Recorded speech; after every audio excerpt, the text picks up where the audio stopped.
La filosofía de Papel Aralar ha sido siempre de una muy fuerte inversión para desarrollar nuevos productos, lo cual nos ha facilitado el llegar a nuevos mercados y el poder sobrevivir en el mundo del papel. Paper munduan erreferentea den Papel Aralar familia enpresa 1935ean sortu zen Amezketan.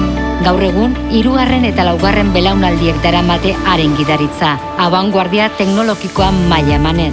Besteak beste, elikadura, osasun eta higiene sektoretako bilgarri malguak ekoizten dituzte. Papel Aralar siempre ha apostado por el desarrollo de nuevos productos, sobre todo en un ámbito en el que la industria va cambiando y las normativas van cada vez siendo más y más estrictas. Hemos invertido muchísimo en innovación, sobre todo en tecnología, pero a la vez en el desarrollo de nuevos productos. Fabricar cualquier tipo de producto en base a papel es la alternativa primera y por ello hemos apostado mucho por este tipo de inversiones, sobre todo poniendo una máquina nueva, por ejemplo en el tema de las toallitas, 100% celulósicos, biodegradables. Papel Aralar izan da nazioartean paper jasangarria merkaturatu duen lehenengo enpresa. Produktuaren arrakastari esker, enpresak beste makina baten aldeko apustu egin du, toalliten eskaintzan produktu aukera gehiagotzeko.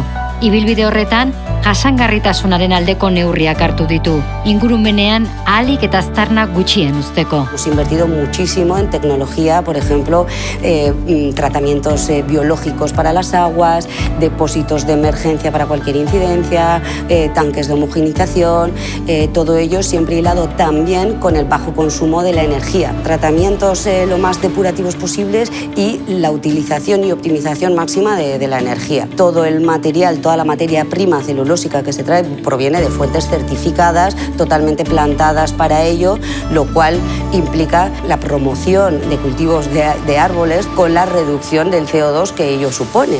Lo que quiere decir que el papel, la fabricación de papel, tiene la huella de carbono más baja de todos los productos que se puedan fabricar. El nuevo mercado de las toallitas de papel 100% naturales, biodegradables y dispersables permite a Papel Aralar seguir exportando un 75% de la producción total y acceder a nuevos mercados internacionales como Estados Unidos. Esto garantiza a la empresa seguir incrementando su cuota de mercado, que los últimos 5 años ha crecido un 38%, generando así 50 empleos más. Gracias a esta externalización, a toda esta exportación que estamos teniendo y nuevos contactos con el exterior, estamos cogiendo las tendencias de todo el mundo para aplicarlas dentro de nuestra propia fabricación. Para el 2022, debido a la nueva línea 5, vamos a crecer otras 20 personas. Esto está unido al espíritu inversor que tenemos en Aralar, que en los últimos 10 años hemos invertido más de 120 millones en nuevas infraestructuras para poder desarrollar nuestra empresa.